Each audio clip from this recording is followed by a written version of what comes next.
જો આજે હું શાકભાજી લેવા ગઈ હતી.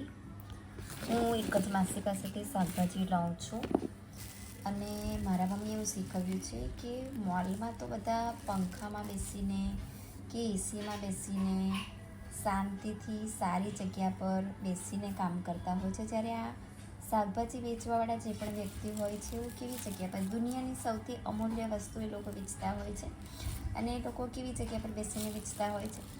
માટે એમણે જેટલા પૈસા કીધા હોય ને એના કરતાં કદાચ 2-5 રૂપિયા વધારે આપવાના, પરંતુ એમની સાથે કદી કચકચ નહીં કરવાની. બધા જ તમે વિચાર કરો, જો એમની સાથે કચકચ કરે કે આટામાં તો આમ હતો તેમ હતો, એમની માનસિક હાલત કેવી થઈ જાય, બચારા ચીડાઈ જાય.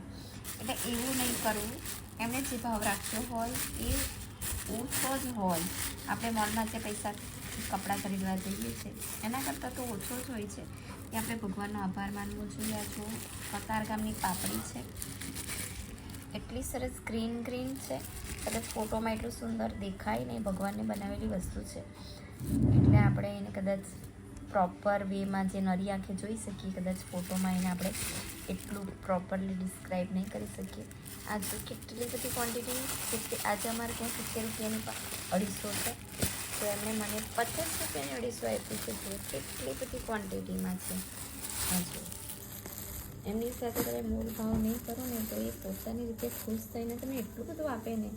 એમાં કરેલી શાકભાજી હોય છે, વેચવા આવે છે, એટલી ઉંમરવાળા છે અને એ આવે છે વેચવા માટે. કેટલી મોટી વાત કહેવાય. આ પેઢી જે છે, આપણી પેઢી તો કોઈ કામ કરવાની છે નહીં એવું, તો આપણને આવું ઓર્ગેનિક ખાવાનું. અને લોકો જે રીતે બેસીને ફૂટપાથ પર વેચતા હોય છે, મને તો કેટલી વાર દયા આવે તો હું જાઉં માસીને કહું પણ કે માસી વરસાદમાં જાઉં તો છત્રી ઓઢીને બેસો ને, છત્રી નથી તમારી પાસે એમ કે છત્રીમાં બેસીશ તો વેચીશ કેવી રીતે એમ, એવી રીતે. એટલે તમે એમની સાથે જો પ્યારથી વાત કરી શકો તો ઠીક છે, આપણા બજેટમાં આવે તો લેવું જોઈએ અને કચકચ નહીં કરવી જોઈએ કે આપી જ દો, આટલામાં કરી આપો.